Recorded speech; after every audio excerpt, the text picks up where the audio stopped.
I wanted to read you a little bit of Manchester history before we actually start the program. So consider this the preview of the program and not the program itself. And this is the content of this plaque over here, the Manchester History Plaque. And just as you look across the countryside, as you look around this town this morning and look at this big sky, now that the fog has lifted, imagine a vast plain. Its fertile soil is covered with a blanket of grass and wildflowers, swaying in rhythm to what seems like an eternal wind. The silence of this infinite wilderness gave way to early pioneers who formed a community that thrived in this valley carved by ancient glaciers and the meandering Redstone Creek. The Chicago Northwestern Railroad blazed a trail westward into the Dakota Territory, and Manchester was born. Eventually, the Black and Yellow Trail, a precursor of Highway 14, went right through town. And after trying Fairview for just a short time, the town finally took the name of its first postmaster, who was Chester H. Manchester. The post office opened on June 29, 1881. Manchester has had numerous family homes, a town hall, grocery stores, livery barns, a lumber yard, 2 grain elevators, a depot, a mechanic, remember Hap? A restaurant, a cream station, a bank, a pool hall, a blacksmith shop, 2 churches, a system of township schools, including Manchester High School, a hotel, a newspaper, and a fabled town pump. With improvements in transportation, people had the option of selling their grain and buying their supplies in bigger towns. The population declined. The town of Manchester was eventually destroyed by a devastating tornado on June 24, 2003. The pioneering spirit of all who have lived in Manchester Township's community inspires us with its creativity, its determination, and its neighborliness. So in the presence of the world's most magnificent sunrises and sunsets, those who work this fertile land and graze its green pastures keep the spirit of Manchester alive for generations of people whose roots are firmly planted in this sacred soil. So that's a brief history of Manchester. Ladies and gentlemen, thank you so much.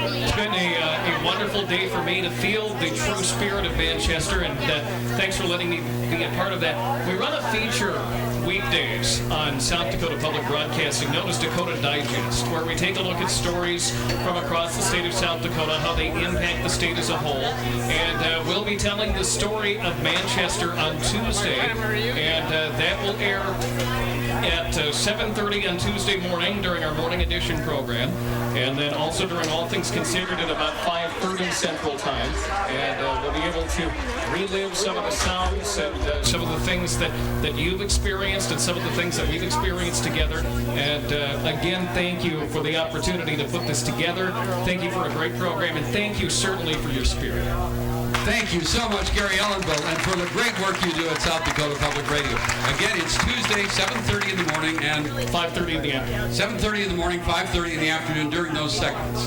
All right, we're gonna do some storytelling here. So I need to have some volunteers come up and join us here. Here is probably one of the world's greatest storytellers. This is Herman Blody, who's our ribbon cutter today. Herman, would you come over? And Herman, of course, you know this because you met Herman earlier, but Herman, you were born in or around this time. Yes, my folks lived here for 5 or 6 years, I think, before I was born, and I was born in 1935. and I was born in 1938, so you're 3 years older than I was. I want to start by telling a story about riding to school in DeSmet with Herm when we were in high school. And for quite a while, we rode in Herm's car to school. And I remember one snowy day, and we were, that 4-mile curve on the way to DeSmet? The Herm turned the wheels, but the car didn't turn. And we went directly into the ditch. And he was so skilled that he was able to maneuver that car, and he pulled right out of that snowy ditch and back onto the road. I don't know if you remember that. Yeah, and I don't think it was skill. It was probably luck and the fact that I was driving fast enough we didn't get stuck.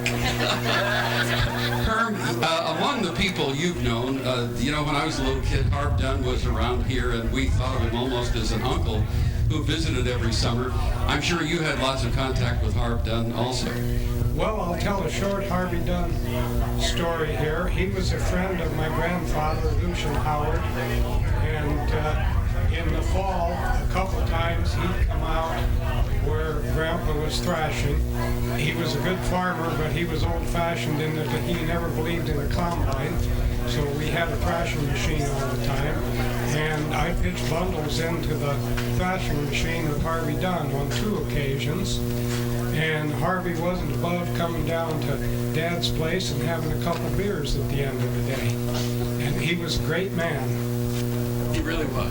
And a very nice person. Yes, he was. And your folks ran a grocery store and the filling station down at the end of Main Street across 14. Yes, Dad had the gas station there before I was born. And then it might have been 43. That he bought Gary's dad's store, which was right over here in the corner, and that store building was not movable, so Dad bought the old Manchester Catholic Church, which was up here north of the Presbyterian Church, and he had it moved down beside the gas station, and we connected at the back with the storage room and walkway, and turned the old church into a grocery store, which we ran until we left here in the middle of 53. And it was a great place to grow up. Gary and I played baseball together and square danced together here in the old town hall, and we were lucky, I think, to grow up here. You're right. While we still have you here, I remember that the radio was always on down at the gas station, and there was one team that you really enjoyed following, and that team was The Chicago Cubs, and I'm still a Cubs now. And we used to have hunters come out here. And the hunters would stay in various homes. You want to talk about that a little bit? Well, my dad guided out-of-state pheasant hunters from as long as I can remember to get money enough to live through the winter. And I think it was 42, a guy from Chicago that he hunted with brought out a Cubs baseball player. And they stayed at my Aunt Ellen Anderson's house over here on this corner. And he had so much fun that the next year there were 4 or 5 Cubs. And then in 44 there were at least that many. And the Cubs won the National League pennant in 45, and they sent us World Series tickets. And we got on the Chicago 400 here in Manchester and went to Chicago on the railroad train. And before the first game in Chicago, I was in the Cubs dugout. I wouldn't have traded places with anybody in the world for several months after that. And you just went back to a Cubs series, didn't you? Well, I see all the Cubs spring training games in Mesa. I haven't seen a regular season game for 2 years, but they play 4 games in Denver in August, and we may well go to that. But we spend the winters in Mesa, and the Cubs train and play their spring training games there, and I think I saw 15 of their games this spring. One of the first times I discovered that Harv Dunn was a really important person because he was around here every summer, and kind of like that uncle who came back to visit. I was down at the station, and you had the bar there and the brass rail and all the rest. And here was Harv Dunn standing there with the Chicago Cubs baseball player. and they had one foot up on that brass rail, and they were each having a Nesbitt's orange. And I thought, you know, if a person can stand there talking to a Chicago Cubs the way Harv was, he must be a very important person. Herman Bloody, ladies and gentlemen. Now, we want some more stories here. Did that trigger any stories? Did anybody keep hunters in the area? Did you keep? Colleen, come up here. I don't remember. Yeah, come on over here. Come on over here. Visit with us. No, but I remember when Gary... look who's here. I remember when Gary Marks got the microphone and the phonograph outfit of the 4-H club and started practicing his skills on the microphone. Look where he did. We used to do all this dancing over here. Gary said to Dad, I remember we kept track of that if he could borrow that for a while. Practice being a radio announcer, right? Right. This is, by the way, this is Morris Meilenberg. Stick with us here, and Colleen, you join us. Come back here. We had a 4-H club, and we had the only public address system of any 4-H club in Kingsbury County. Is that basically true? That's right. Oh, that's for sure. So every kid in that 4-H club could get up and use a microphone and speak and call square dances, and it was just magnificent. Tell us about those play parties. Well, we did it right here in the hall. I don't know how many squares. I know one time we did it up here in the arena. It's 100 square dance and call. Dad started us out. He had, I don't know, Colleen, me, Gail Perry used to sing and do the Red River Valley square round dance call every night. He'd have us do that. So, and, you know, Gary went on and done his radio and all that, but I did a lot of rodeos and stuff in South Dakota or in Nevada and California, and I always thank Dad for letting me get used to the microphone. And when Morris talks about Dad, he's talking about Albert Meilenberg and his mother Grace.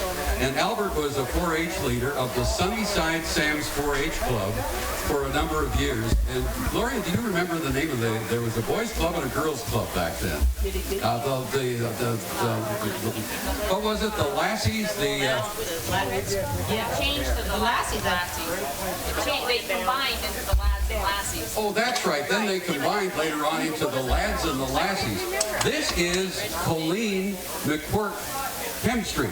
And Colleen grew up, what is it, a half mile west and 2 miles north on the top of the hill.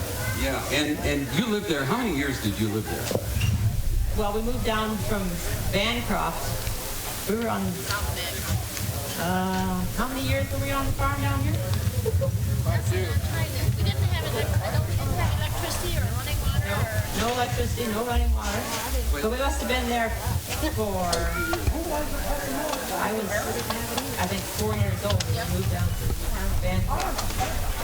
And Edward and Ruth were born here, so they were born in the 50s. So it had to be at least 10, 15 years. And you went to school at the Manchester Town School. Could you tell us about that Manchester Town School? It was a great place to be. It really was. We had a lot of fun. Yeah. Describe it for me. Yeah. The fire. Oh, yeah. The fire escape. That was the most fun. Tell us about that fire escape. You know what I remember most about Manchester? What stands out in my mind is the jackrabbit hunting parties. Oh, yeah. We used to hunt jackrabbits in the wintertime, and then they'd have a big party with the money they made from selling the rabbits. That's right. They have a dance and feed everybody. Yeah. At the town hall. Town hall. Right over here. Yes. And now, we need to talk about that fire escape, because that was something. What was the secret of that fire escape? Well, was there a secret? It was just fun to go in when we're supposed to. Well, we had this fire escape.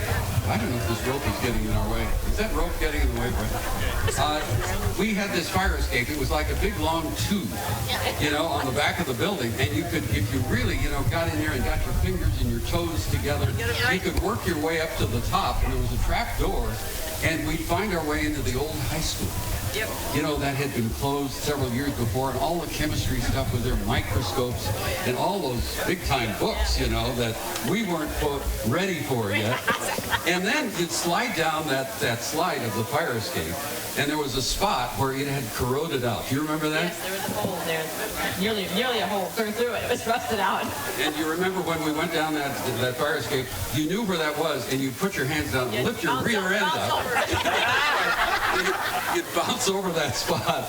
Colleen, thank you very much. This is Colleen McQuirk Hemstreet, and thank you. It's been so much fun. And you have other McQuirks here. You have Eva and Julia, Virginia, Yeah, but a whole bunch. They opened that upstairs.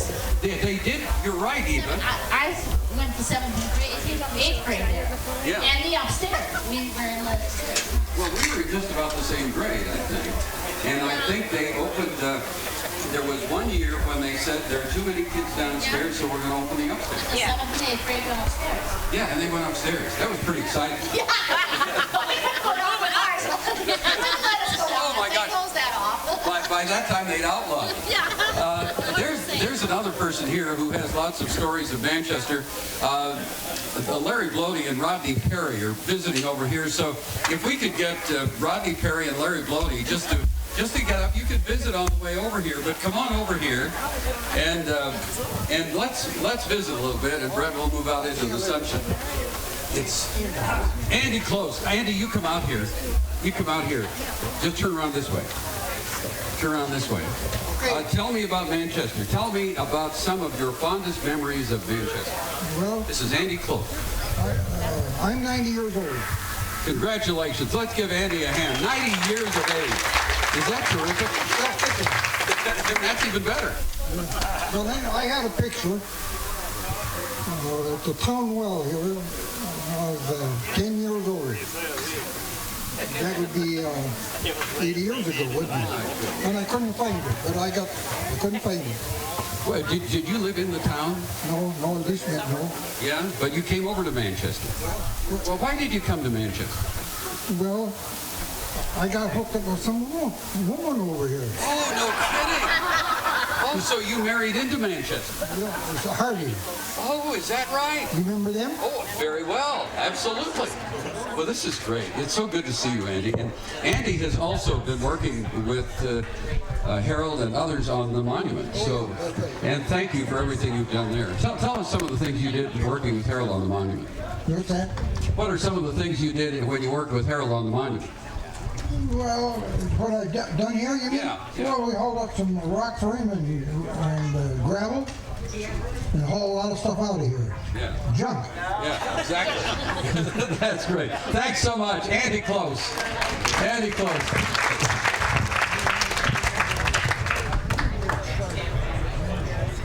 Yeah, he's just confiding in me that he married Charlotte Hardy. Harvey. Charlotte Hardy, right. That's right. And Larry, come on over here. Larry is a cousin. Larry is a cousin of mine. Come on over here. Larry is now in Rapid City, and Larry is a couple of years older than I am, right? Well, at least a couple. This is the first time he's ever admitted that. But one thing you might want to know, tell him the secret of our origins here. Our origins, well, our mothers were twin sisters. That's right. As a matter of fact, they were identical twins, as some of you folks will remember. And they used to always kind of try to play games on us about who was whose mother. And once in a while they fooled us. They fooled me, but I'm a little slow. So. I came home from school one night, and Larry's mother, Leona, Lucy and Leona, and Gloria, we need to have you come up here and join us. But your mother, Leona, was in our house, and she was ironing some clothes. I came in from school and said, "Hi, Mom." And I was talking with her, and then all of a sudden it dawned on me, that wasn't Lucy, that wasn't my mom, that was Leona. You know, one of the things, there's so many things I remember about Larry, but he had this favorite poem, "The House by the Side of the Road." Do you remember that? I'm afraid I don't remember it. You don't have to recite it, but it was something about there. I saw an old house beside the road, and my dream is to buy that old house and fix it up the way it used to be. And I remember whenever we did poetry, Larry went for that poem because it was inspiring to Larry. Well, tell me what you've gone on to do all these years. After leaving here, Yeah. well, I left here. Eventually, I went through 4 years of college at Black Hills State University. I spent some 30-odd years in banking. In the last Oh, let's see, the last 30-some years I've been a co-owner of the family-owned gun store in Rapid City, along with some rental things out there, and that's been kind of my thing. And Larry has that new office building there, and that's just really a beautiful building. Thank you. Yeah, it's a beautiful mortgage too. You know? We all know how that goes, right? I only have to work till I'm 94, and when at 94, baby, I'm cutting loose. You know, it's gonna be. Now, you went to school in Manchester. Do you remember any of your teachers up here? Do you remember some of the classes, some of the things that happened at Manchester School? Oh, I remember Mrs. Grata, of course, and I remember Milo Allen's wife. In fact, I just... Juanita, yeah. I wondered what had happened to her. To Milo's wife, I believe. yes. And we had a Mrs. Let me think. What was it? No, I think that was Nesmond. But Mrs. Grata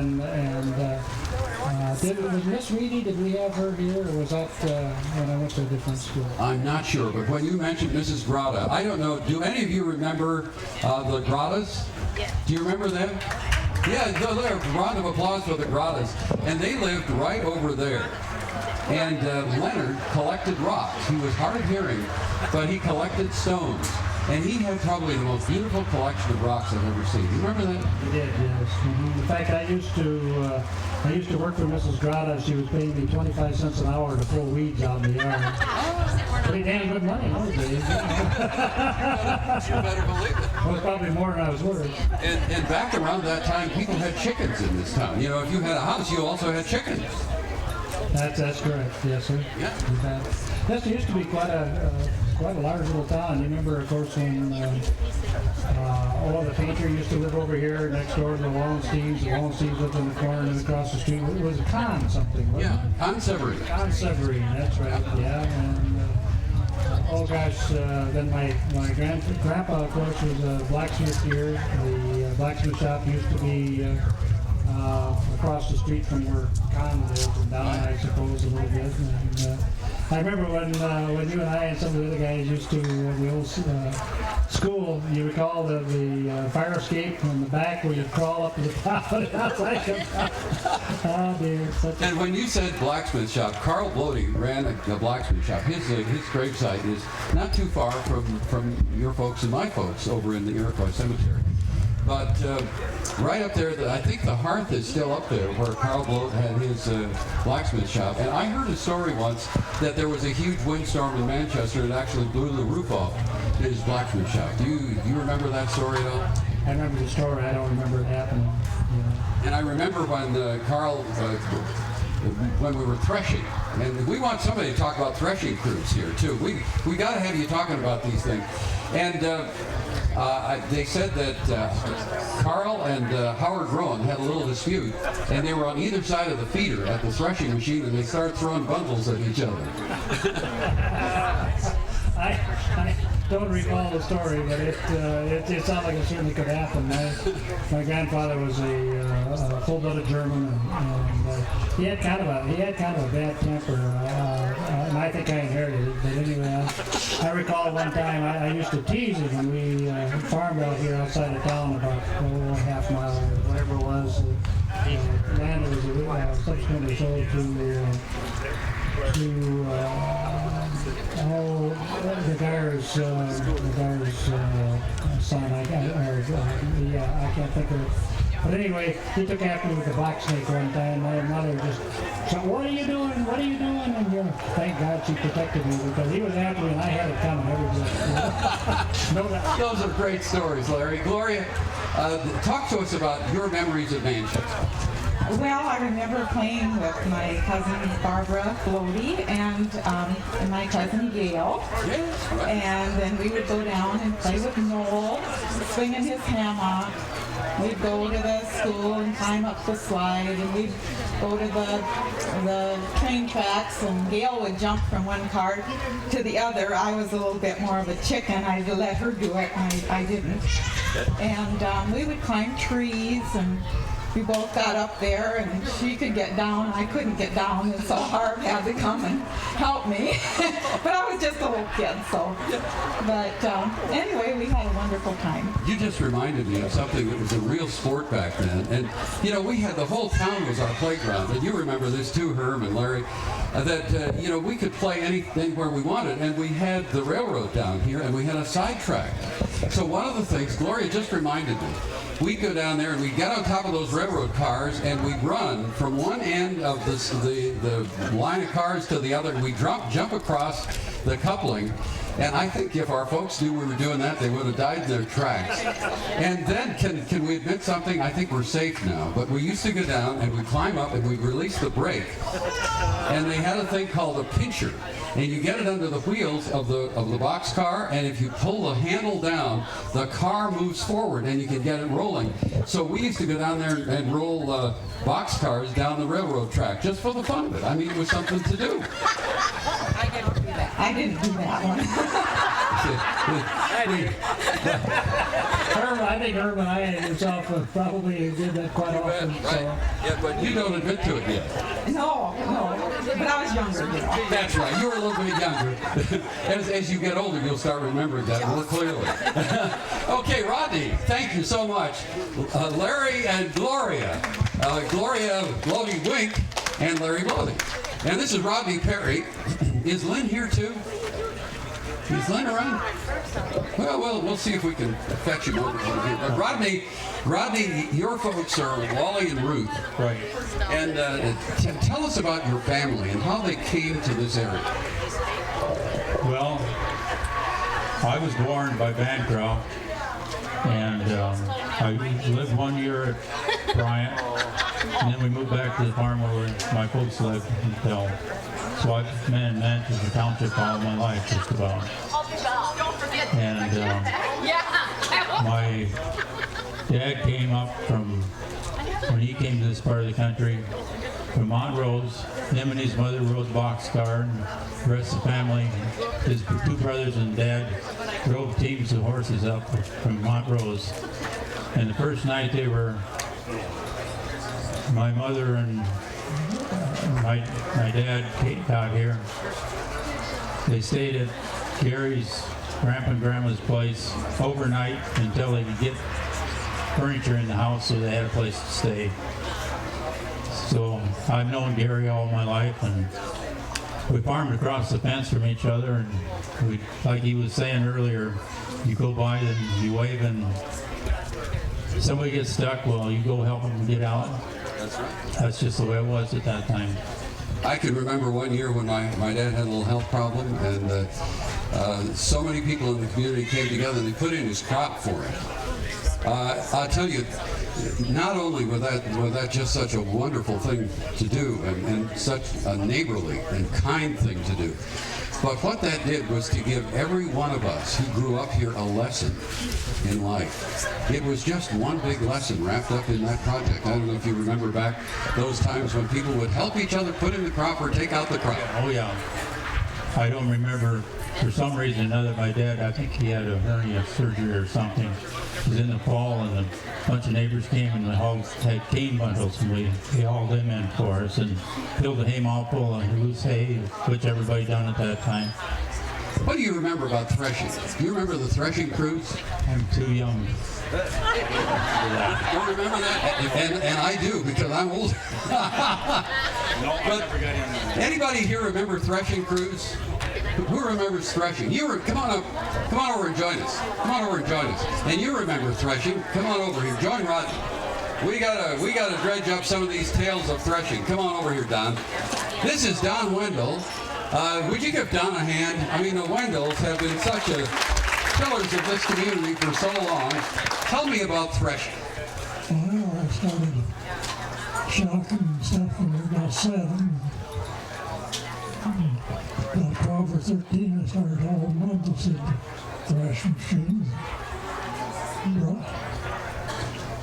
I remember once when Dad's thrash machine or tractor broke down, my brother brought our thrash machine tractor down and thrashed for them. What kind of tractor was it? Do you remember? A JD John Deere. Do you remember some of the steam engines and some of those things? Were people using them at all when you were a kid? Had a runway that we threshed with, or I did inside runway. The advanced runway threshing machine, right?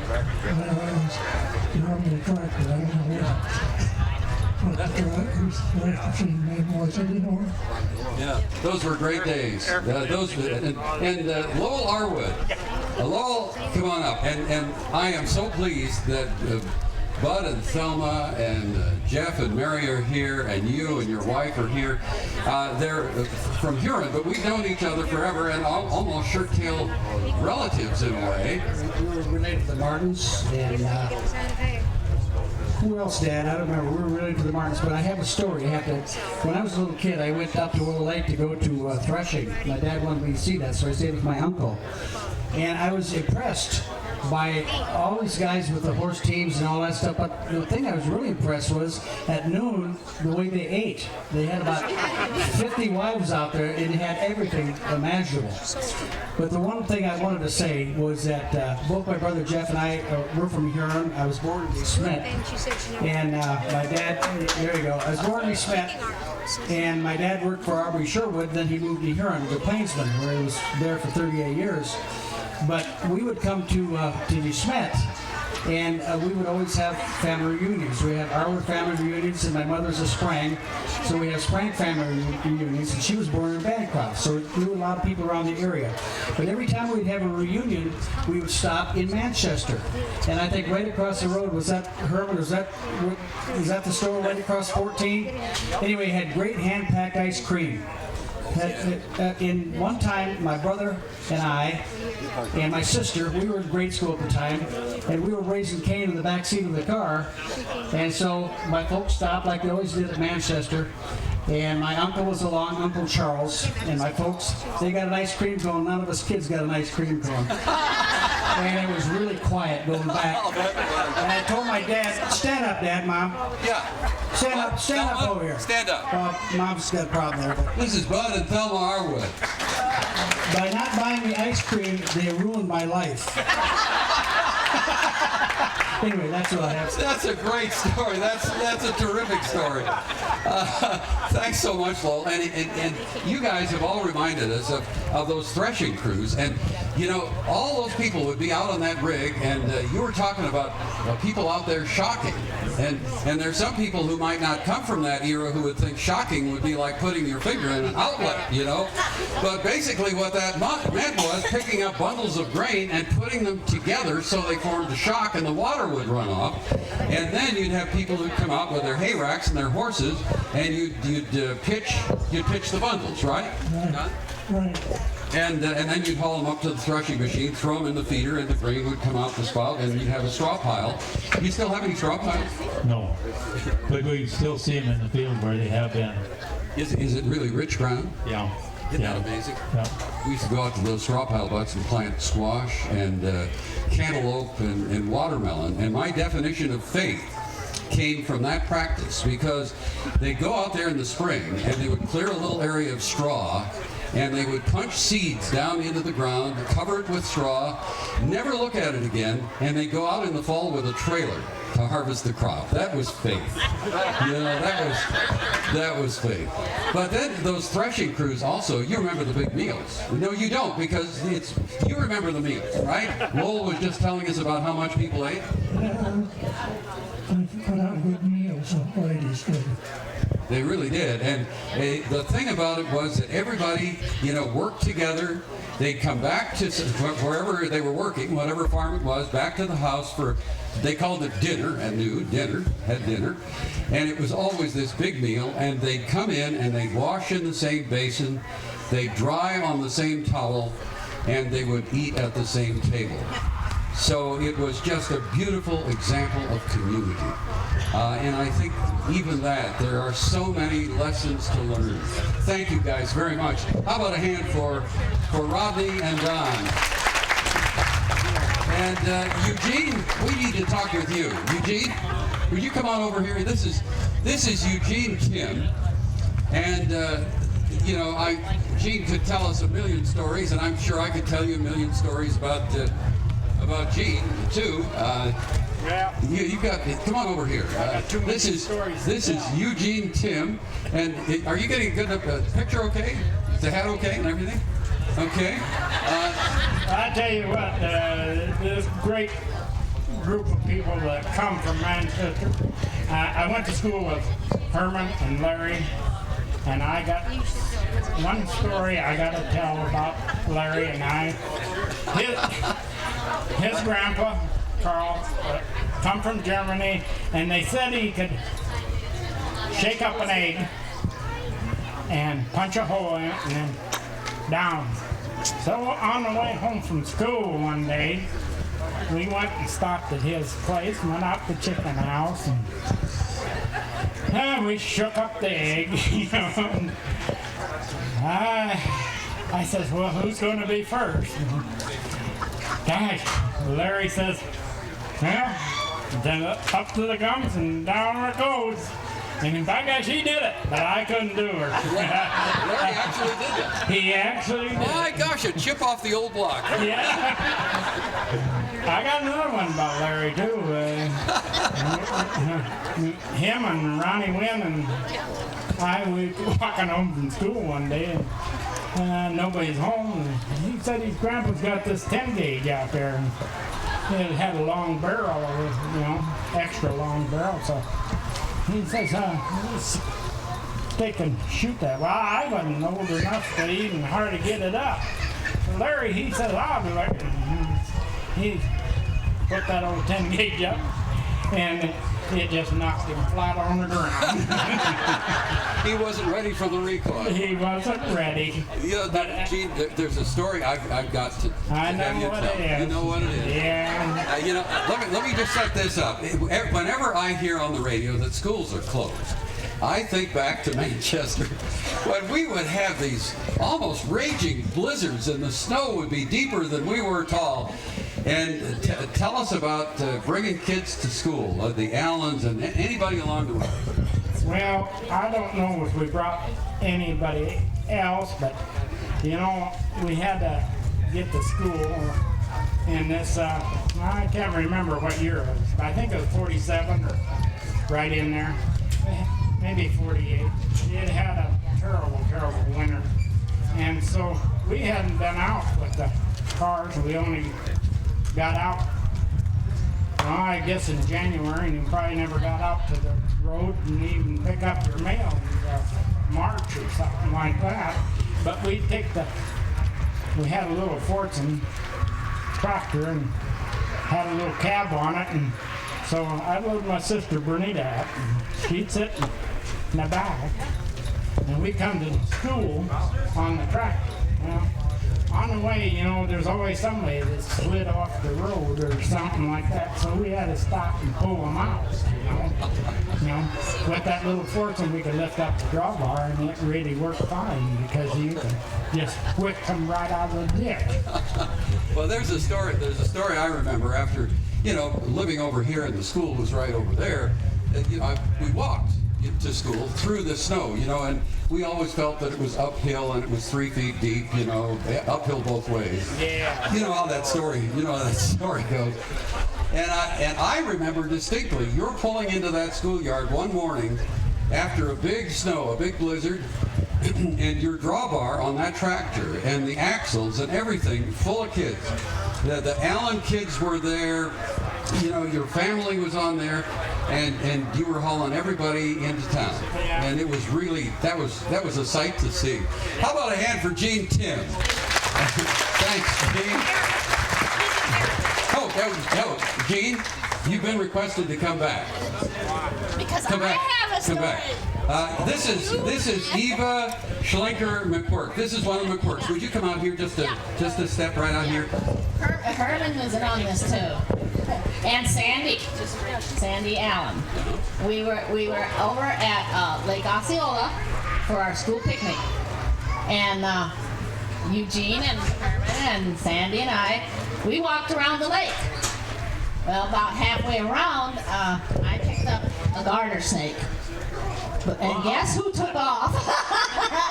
Eugene and Herman. I just picked it up and was swinging around, and they took off. That's wonderful. That was terrible. You don't even remember it, I'll bet you. I don't remember. I'll always remember that. The word is out. And we remember your folks so much, too. Cyril and Martha McCourt, Yep. who were just so active in the community, and they were. You farmed the farm, right? Yeah, we farmed next door to each other. I remember coming home one night, driving the car coming home, and coming down that road, and here ahead of me, and I was all by myself, and I hadn't been driving very long, and here was a whole herd of sheep. But you had sheep. I did have sheep. Yes, and then they got out and they were going down the road, and I had to stay behind those for that whole while to my place. Oh, that's great. Yeah, and just go. They wouldn't move over.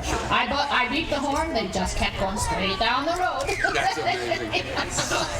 Well, I found you guys, and you had to go chase them all back. And 4-H, even when our sheep were blocking the roads, 4-H was such an important part of our lives. Yeah, and for a while, my parents wouldn't let us be in 4-H, but it was just like there was nothing to do. Sure. When we had 4-H, why the whole family went. That's right.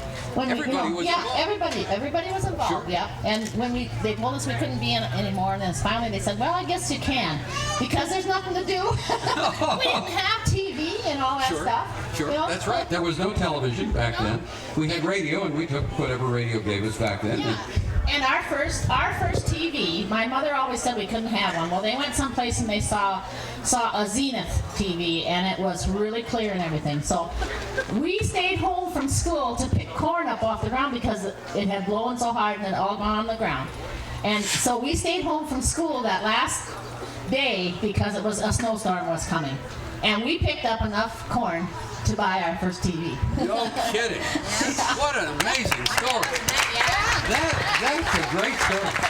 I remember when we got television over here, it was 1954, and I've told some people, we bought a television set, and then for a while we watched snow, and then we got a station.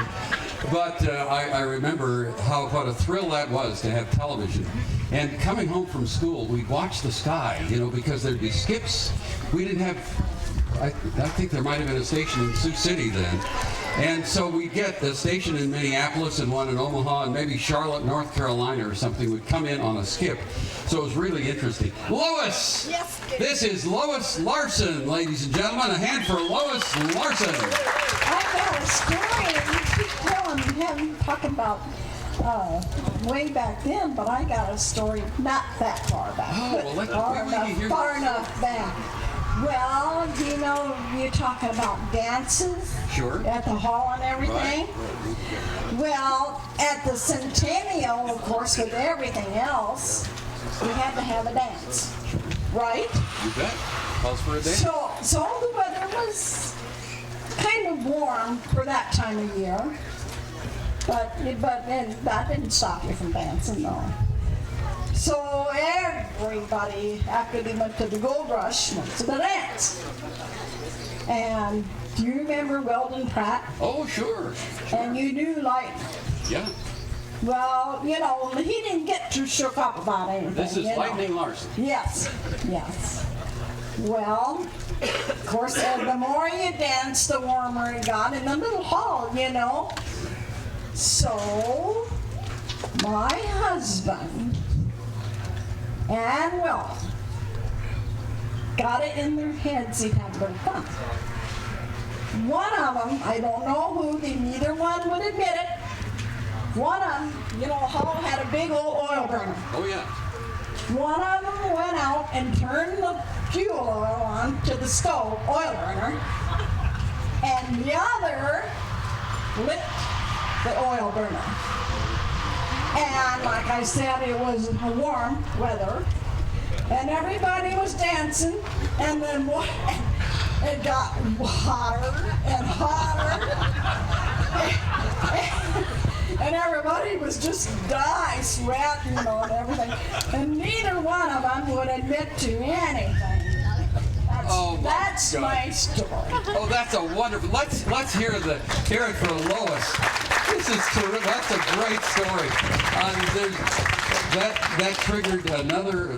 Let's see. What was the story I was thinking of? Of Catherine. You know, when Lois came over here, I thought of Catherine Larson. And Catherine Larson, you know, there was an extension club in town, and there was Ladies' Aid, and there was a Manchester Community Club, and all those things. And I remember one year they had this big blowout, you know, for the extension club. It was the annual dinner, and I mean, they had napkins and everything. And it was really fun. And so we went up there, and I remember Catherine was head of the program committee.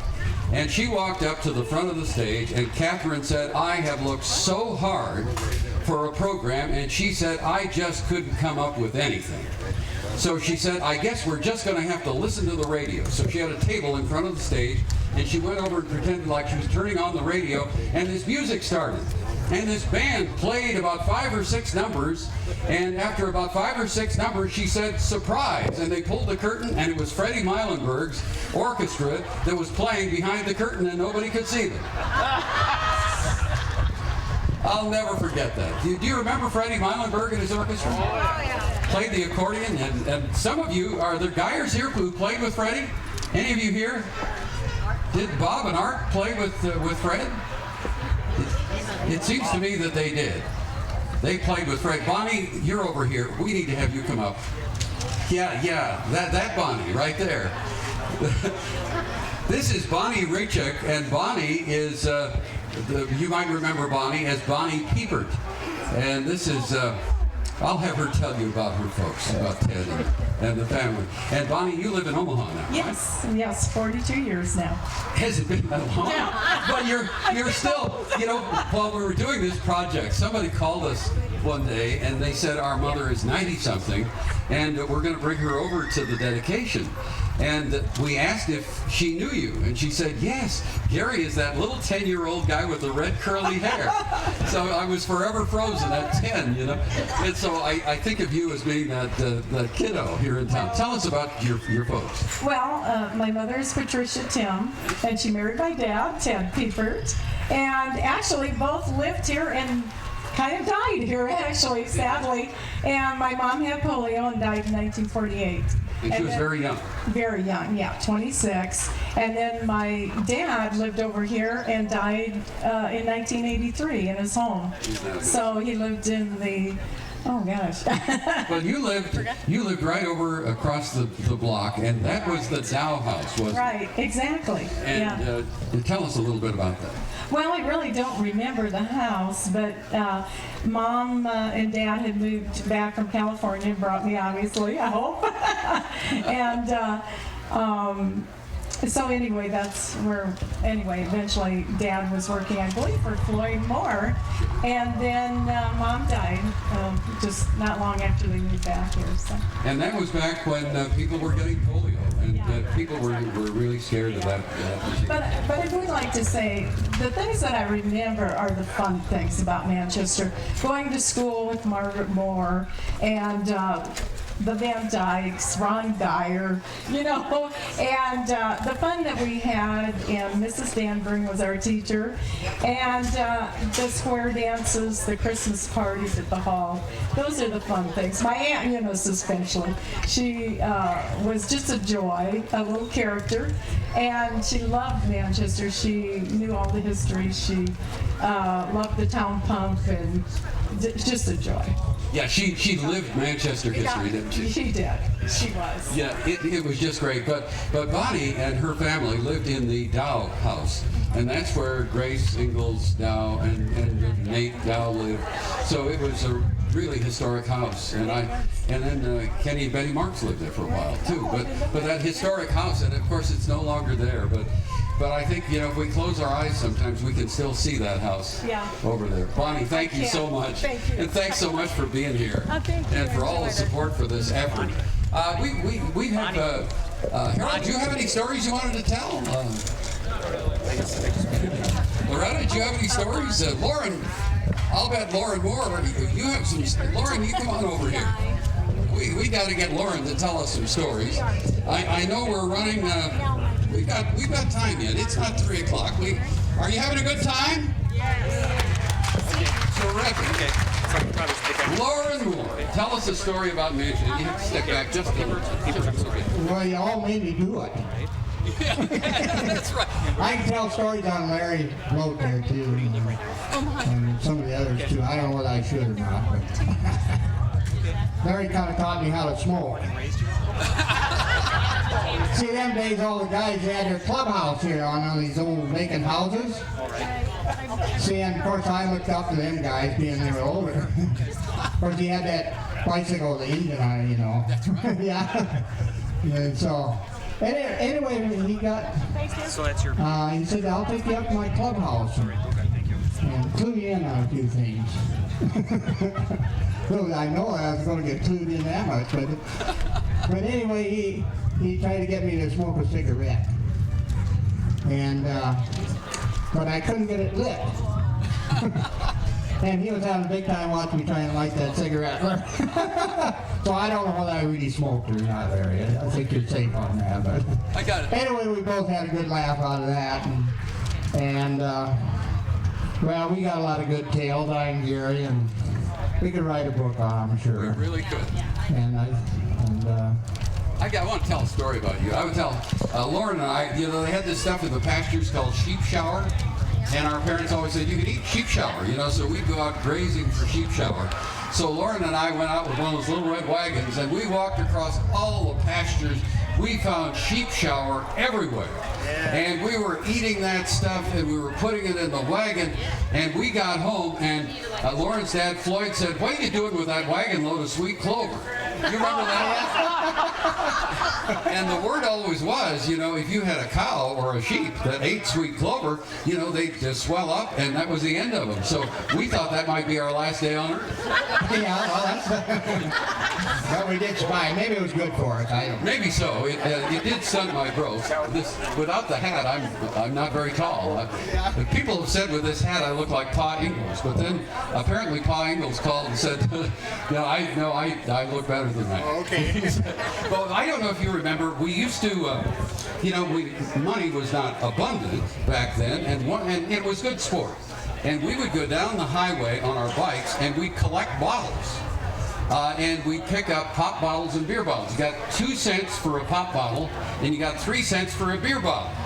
And we'd fill our baskets full of those bottles, and then we'd come back down to Herman's down here, and somebody was talking about that fresh packed ice cream they had, and we would trade in those bottles, Herm, and we'd sell them to your dad, and then with the money we'd buy a root beer float. And because we went out and worked for it, sometimes we'd ride our bikes almost all the way to Iroquois and back. It tasted so good. That was the best ice cream float anybody had ever had. Lauren, you're just a godsend to this community, and I thank you, and I thank your parents, Floyd and Olive, and your whole family for everything that you've been to this community. Your folks too. And Lauren and I have been like brothers for forever. We went 12 years to school together. And Lois, you have another, thanks so much, Lauren. You have another story. Laura, let's hear it for Laura. I've got another story because a young lady by the name of Donna at Sherman asked you wouldn't come up here herself. But she... Oh, Donna!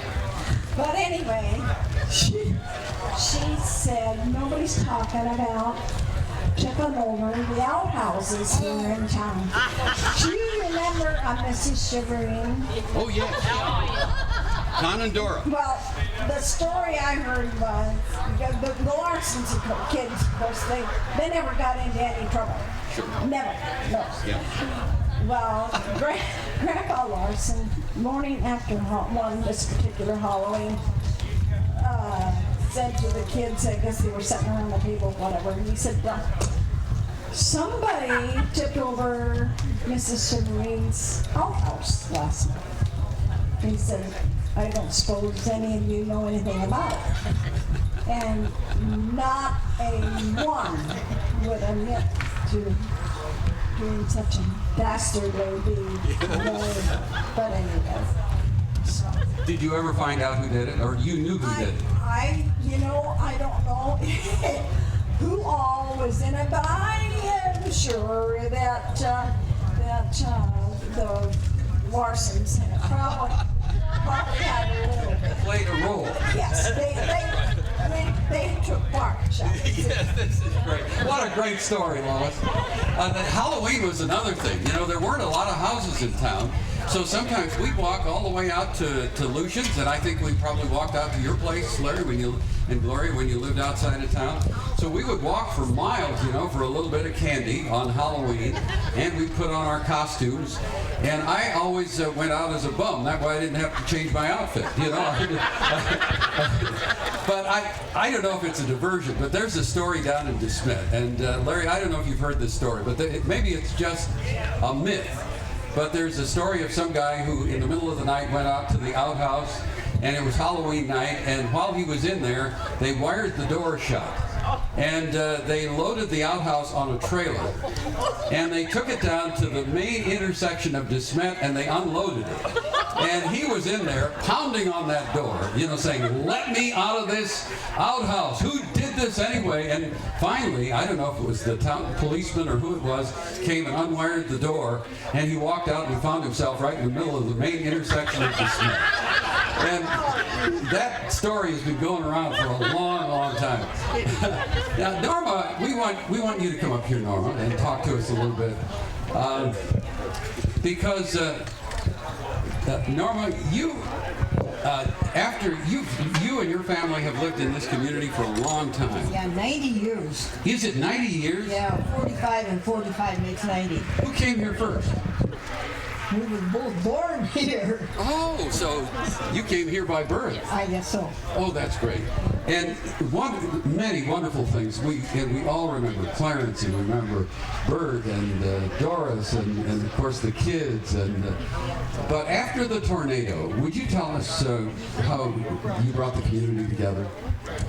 This is interesting to have this pouring out of community spirit here today. Manchester, and he stopped the car, put me on a fence post, and that's when they were round and tall wood instead of sharp pointed metal. So he set me on the fence post and started walking back to the car, and I remember jumping off that tall fence post because I wasn't very tall, and I think I beat him back to the car. So every time I go by, I remember that fence post. Oh, I'll bet. And then my father was a mechanic, and I'm sure he's worked on a lot of farm machinery and everything. His name was Melvin Iverson, and he was a displayer over here at the Gold Rush days. And I remember I was so upset with him because I couldn't dig for gold, because if you were a sponsor's child, well, then you couldn't dig for gold.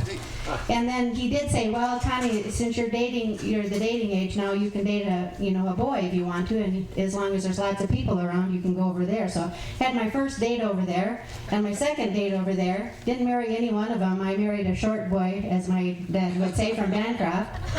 And then my folks rode the merry-go-round over here. The Gold Rush days were very special for me. That was a great event. Thank you. Do you remember seeing Lawrence of Welk? Yes, and Rowdy Yates was my childhood sweetheart from Clint Eastwood. Yeah, Clint Eastwood from the show. Do you still feel that way about Clint? Oh, definitely. Okay. How about that? We need to get in contact with Clint. You mentioned the church and Reverend Nunhoff. There was a time when the minister of the Manchester church served three churches, Manchester, Bancroft, and Yale. And Rodney, you need to help me with the order of this, or Lynn. I think he came to Manchester first at 9:30, right? Yale first, then he came to Manchester, and then Bancroft. Well, he had a 9:30 service in Manchester and an 11 o'clock service in Bancroft. And Mel Nunhoff was one of the nicest people you'd ever met. He had a great big Mercury. So he'd shake hands, and, he was just so nice to everyone. We loved Mel, and Stan Sutton also, who was just here yesterday to see the monument, Reverend Sutton, who followed him. But I remember that he'd come out of the church, and he'd have the Bancroft service coming up in maybe 10 minutes to get there.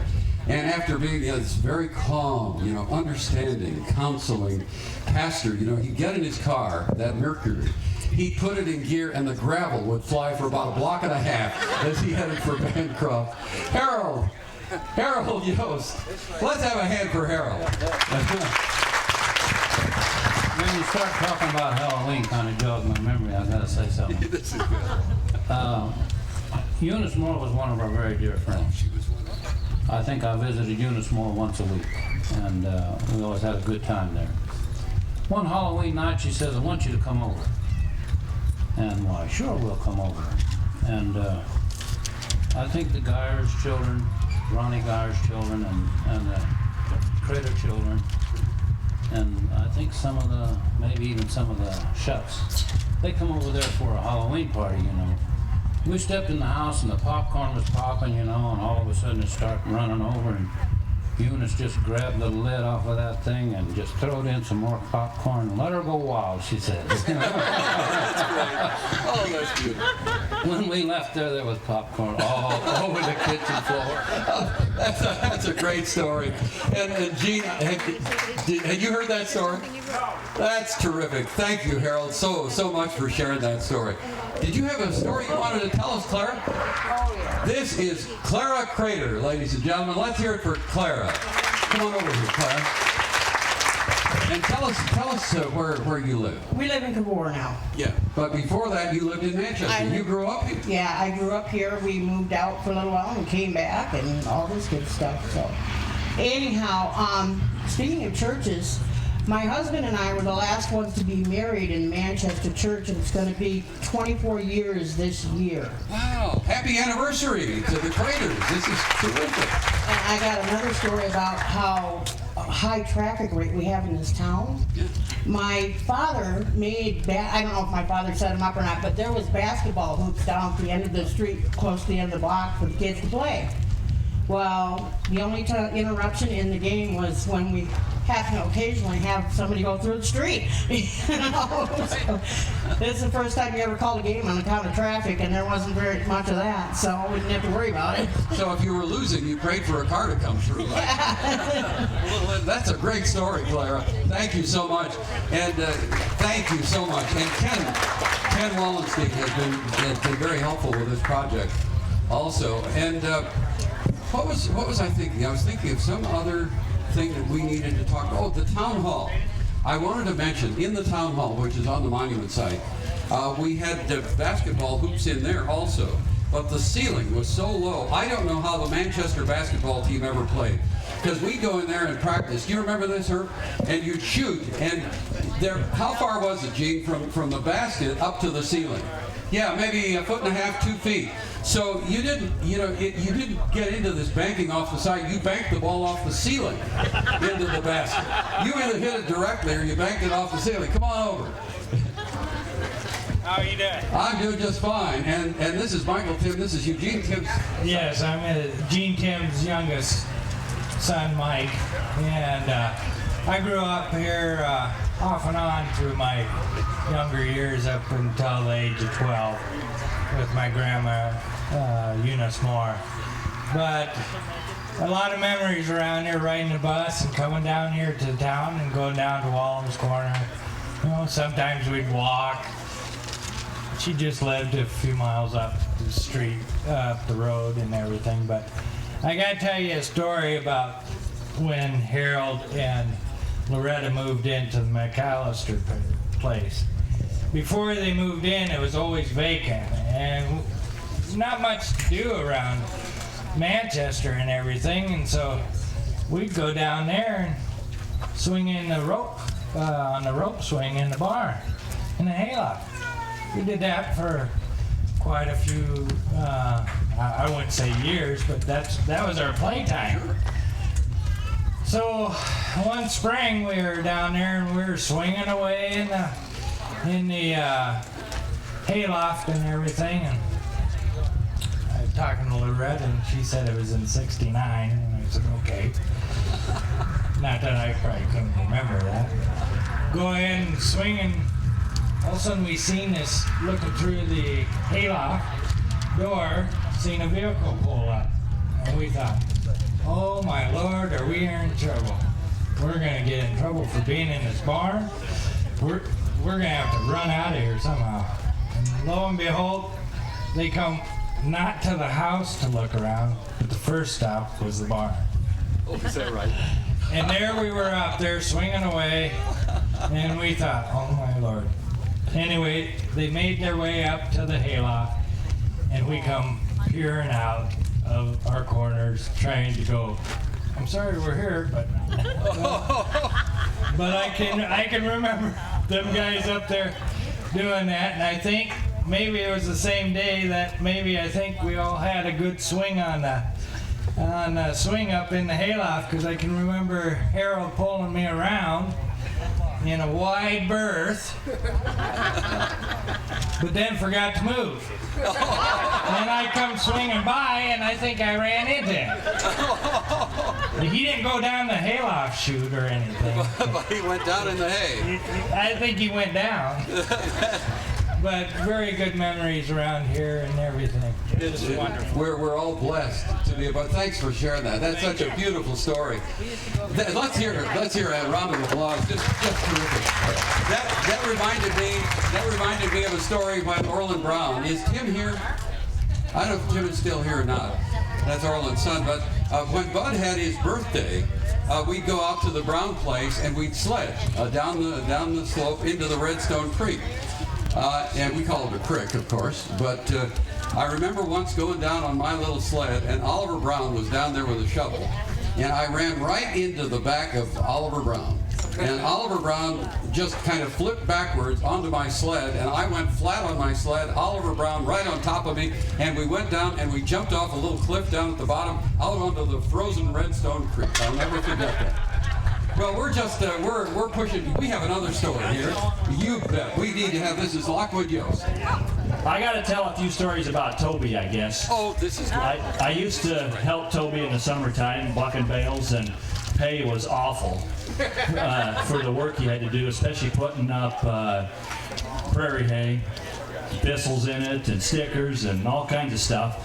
But one thing about Toby, when it come middle of morning, we stopped around Wallam's Corner, and he made it very clear with you that you could get whatever you wanted and however much you wanted. It did not matter. You could get whatever you wanted with Toby. He fed you real well, and I have fond memories of working with Toby. And my first experience, I went on the trailer with him, bucking bales, stacking them on the trailer behind the baler, and I started in the back, and I made one row clear to the front. And then I went to the back and made another row clear to the front. And we got about halfway down the field on the next pass, and Toby says, I think I'm going to have to show you how to stack bales. It was an interesting time. That's a great story. Let's hear it for Lockwood. Toby, you know, Noel's dad ran the grain elevator. So Noel took me up to the top of the grain elevator, so I got to see this vantage point. It was what a thrill. I was just this little kid. He looked out the windows of that grain elevator up where the spout was, you know, went into the different bins. That was one of the most fascinating things I'd ever seen. And then Noel's mother was the postmistress for years. Yep. And of course the Tobermans lived right over here, and the post office was in the front of their house. At one time I think it was down in the Maxwell store, which my folks eventually bought and ran, but then it was in the front over there. I used to go in and buy my little saving stamps for war bonds and all that stuff. But Olive, his mother, had twin brothers named Mert and Vic. And the train would come through town, and they used to stop and put the mail in a little room in the depot. But after the population continued to drop, they'd go through town and they'd throw the mailbag out onto the street. And then Mert would go down and get the mailbag. And one day, there were some of us kids who thought, wouldn't it be great to help Mert with the mail? So we went down and we picked up the mailbag, and we were going to carry it to the post office. And Mert came out and gave us a lecture on federal law and interfering with the public mail. I'll never forget that. That was such. Joyce, did you have any stories you wanted to tell us? I'll be glad to come over there. Can we do that? Yeah, well, you was talking about Manchester School. Well, I remember Halloween and one Halloween the boys brought a goat up in the upstairs room where the high school was. And I don't know who it was, but a goat. Oh, must have been him. Was it you? I think so, if I remember right. And then another time, Halloween, they took a manure spreader apart and hauled it clear up the top of the schoolhouse. And they made them put it back together and bring it back down. And then those boys, they really caught it. I'll bet they did. You know, you can imagine being a teacher or the superintendent coming to school and finding a manure spreader that's been rebuilt on the roof of the schoolhouse. Yeah. What would you do? Yeah, what would you do? Maybe paint it white, turn it into some kind of sculpture. That'd be good. Yeah, say it was chiseled out of marble or something. That'd be good. Joyce, thank you so much. Well, say, I got another one. Okay, here, we gotta hear another one. One day we had an awful smell in the schoolhouse. And, well, of course, it smelled like rubber. And somebody had put a piece of rubber down the furnace. And I know who it was. It was Rodney Rogers. Oh. You remember him? Oh, I do. He always seemed like such a nice guy. Yeah, Rodney did it. That's what somebody else said. I always said they did it. They made me do it. Yeah. Well, it was Rodney. So we got the day off. This is great. Joyce, thank you so much. Could we have, before we wrap up, so many of you who may or may not have been hit by the tornado certainly saw the tornado or you knew it was coming. Do we have a few tornado stories from people who are here? Yes, okay, I'm coming your direction. Okay, who's coming on? I was in Kuwait actually when the tornado hit, waiting to go into Iraq, and it was came over the Armed Forces radio. One of the guys was on the truck and he comes back in the tent. He said, "You'll never guess what happened." And I'm like, "What?" And he said, "Tornado just hit Manchester." And I'm like, "What?" And then trying to get word back here to Jan, it was very hard for me to be over there not knowing what was going on over here. That's my story. That is a very touching story. That is just, thank you so much for sharing that. Come on over here. This is Mark Strickler, and Mark was here, right after. Yeah. Well, Mitchell, I come up and I went out looking for Toby, and he was laying clear over that way. And I started hollering, and he hollered back, and of course I could hear him. And so we went, and I went over there, and he was laying against a tree, and I kind of picked him up, and he was trying to get up, and I said, "Well, just lay down and relax." Well, he would never do that, so I was holding his head in my arms, and he had cuts and stuff, so we got him on the ambulance and stuff, and then we come walking back up, and some lady was down here with the Red Cross, and she says, "Well, you got blood all over your arms, are you all right?" And I said, "Oh yeah, I'm fine." I said, "That's just Toby's blood." She says, "Well, better get that washed off, in this day and age, you got to be kind of careful with that." And I said, "Well, lady, this is Manchester. I think if Toby had something, we'd have it already." What a wonderful story. You stick around for a minute. And did you see the story? Oh, yeah. Yeah, we sat at home and watched it. Just describe it. Oh, it was just a wall of dirt to the south, and the east is all you can see. Just a wall of dirt with some green flecks in it, It picked the bean field out here clean and the cornfield clean. And we sat at home and watched, and we could see it hit the town. And we've seen trees floating about 1,000 foot in the air, and Toby's house come around the side, and then one piece come off another, and then it exploded. And we came up, Mitchell and I headed up, we had a bunch of blankets, and of course we didn't know what we were going to find. It was, thank God everybody lived through it. Yeah, and thank God you were here so fast. We were totally once. Everybody showed up. Yeah. It's one of those events that has just shaped every one of our lives.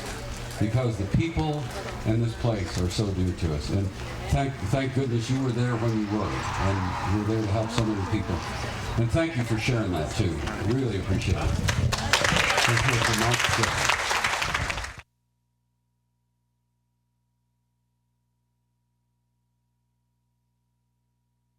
You finally heard? How did you finally get word? Oh, my dad called me the next day. Did somebody had heard it on the radio? Or? My dad had actually had back surgery, so he was at home, and my grandpa called him and told him to watch the news and everything, saying that Manchester was wiped out. And my dad called me. Those are dramatic stories, and I thank you so much for sharing that, Stacy. That's a wonderful story. Oh my goodness. We're getting on to, well, it's about 10 after 3, so I suppose, I hate to wrap this up because this is just wonderful. This is so much fun. I want to tell you the story here about something that happened. And I was telling Gary about this earlier. It was 1945, and I'll never forget, we lived back down there behind the town hall. And Herm, you'll remember when the old bank vault, and Lauren, you'll remember that, and Larry. So I ran up, I was about 6 years old, and turning 7 pretty soon, and up between, and Hap's garage was right down there, and right in front of Hap's garage, they always had the radio on full blast, You could hear the radio all over town. And Jim Callahan was Hap Llewellyn's wife's Bella's dad. He was kind of the grandfather in the family, and he was in his 80s. He wasn't sure exactly how old he was. But he was sitting on this bench that was nailed to the front of Hap's garage, and I walked over to him. He said, "Gary, did you hear the news?" He said, "The war's over." And I turned around and I ran as fast as I could between the town hall and the bank all the way home, and I ran into the house and I said, "Mom, Uncle Darrow's coming home." Because her youngest brother, Darrow Stemple, who had in fact lived with them here in town for a while after both his parents passed away, had been off fighting with Patton over in Europe, and the war was over. And then flash ahead a couple of years, not a couple of years, just a couple of months, and note the railroad track, and a train was coming into town. It was one of those old black steam locomotives, and that train started slowing down, and out in our front yard were Betty Stemple and Sherry Stemple, who was just a little child, And the train came into town, it kept slowing down, it slowed down, and finally it put on the brakes, and it went, you know how those trains did? And it just sort of sat there for a while. And then the next thing you heard was letting off steam, And then it seemed like an eternity, and the doors opened, they went thump. And then we waited longer, and all of a sudden, here came a duffel bag flying out of that door onto the right-of-way. And then down those stairs came Uncle Darrow, and he picked up his duffel bag, and he threw it over his shoulder. And you can just imagine him from the right-of-way out there around the depot, running across those lots to the back of my folks' house over there, and he picked up Betty, his wife, and gave her a big hug, and he met his daughter, his first child, for the first time ever. And I'll never forget that as long as I live. That's a part of who we are in Manchester, I thank you so very, very much for being here and for your stories and for listening to the story and for making this wonderful monument possible. This belongs to all of us. Now, one of the things we wanted to say is that when we come over here, if there's a paper or something around or a little dust or leaves on it, we all know we aren't supposed to complain about that. We're supposed to bring a broom and bring a plastic bag or something and pick up the stuff, and we're all going to take care of this thing. We're going to take good care of it because it belongs to everybody. I hope you enjoyed the sunsets and the picnics and the sunrises, and just come over here and remember all the wonderful things that happened in Manchester, South Dakota. Thank you so much.